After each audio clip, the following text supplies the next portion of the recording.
ओठवा के ललिया कानवा के बलिया आय अखिया के तोहारा काजरावा। अरे ओठवा के ललिया कानवा के बलिया आय अखिया के तोहारा काजरावा। त एहो धन पागल बनवाले बना के नथुनिया सिनवा के तोहारा सिंगारवा।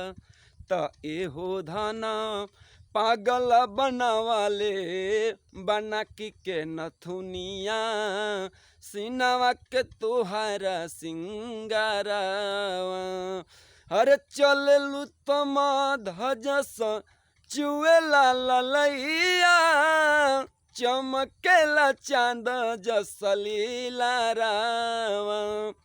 अरे चललू तम धजस चुएला ललैया चमकेला चांद जसलीला रावा। त एहो धन पागल बनवाले बना के नथुनिया सिनवा के तोहारा सिंगारवा। त एहो धन पागल बनवाले बना के नथुनिया सिनवा के तोहारा सिंगारवा।